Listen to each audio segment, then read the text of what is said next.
Okay, doing a video on the Whirlpool stack washer and dryer. There are videos on how to take this apart. I wanted to go over some tips, try and help some people out. If you have an older washer, when you disassemble the main drum from the inner drum from the outer drum, you're going to have to deal with. You're going to need a spanner wrench. You have to deal with this spanner nut. If you don't have one, this holds, the way this goes, okay, is this is upside down.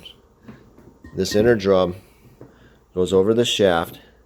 The spanner nut goes over that, and that tightens down. And the way I got it off is I used a punch and a hammer. So you don't want to hit on it too hard, but you come in on the side and use the punch and the hammer to knock each one of these very lightly, so you can loosen the spanner wrench if you don't have or a spanner nut if you don't have a spanner wrench. Okay, so then that gets that out of the way. And this is what's holding the inner tub to this assembly. Okay, so the only thing that's holding these two pieces together, because I'm going to replace the clutch on this thing, I'm going to reassemble it, lay it on its back, and then replace the clutch. I've replaced the shocks in the bottom, because if you take a look here, I got this thing for like 50 bucks, and the shocks are bad, so it wasn't, spinning out right. So no big deal. I replaced the shocks, I replaced the clutch. I'm going to tear into the dryer and see what I need to do to make sure that's running good. But a pointer, so there's a pointer on that nut if you have these older style. The other thing is on these shocks, if you look at the bottom of this thing, bear with me. Come here, Mr. Cameraman, so I can flip this and show them. So on these nuts, or on these shocks, you want to take your shock when you order them. You're going to take it down to the store.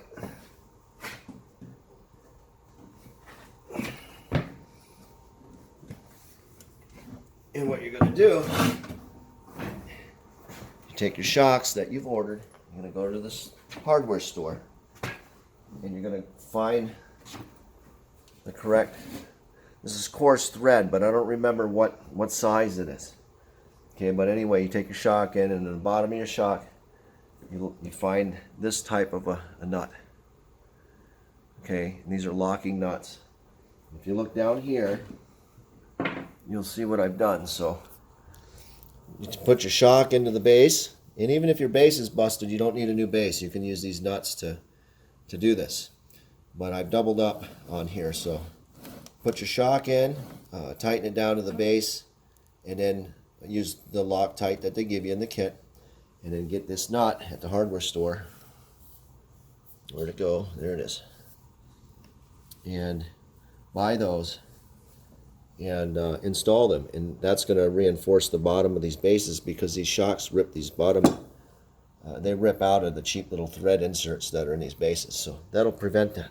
Use thread locker on it, blue, and that'll help. So just want to give a heads up on there. Hold the camera, Mr. Cameraman, and let people know these two tips that I recommend. You'll wind up being a lot happier with the added strength on the nuts, and that's how you get that spindle off. And hopefully that helps some people out. Now, reinstalling this, when you use a punch and a hammer on nuts that you should be using a spanner wrench on, you have to evenly tighten them down. You just can't hit on one side. You got to go on all four spots. So if you look here, actually you alternate. Okay, so when I go to tighten this down, when I put it back together, I'll use my punch, and I'll tap that, and I'll go in a clockwise motion, and then I'll go on this side and alternate between sides and get it pretty tight. Try not to damage it. This is some kind of a cast aluminum, so you don't want to damage this.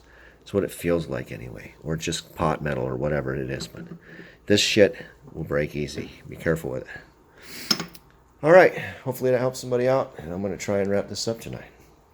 Over and out. Oh, the model on this one is a... Oh, where is it?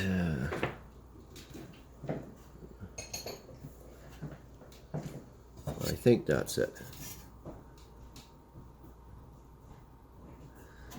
So hopefully that helps somebody out. And Whirlpool, I would say from the 70s.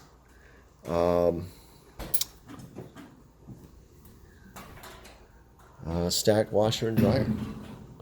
Trying to find the model number. I can't remember where it was, and I found it before. Here it is. There you go.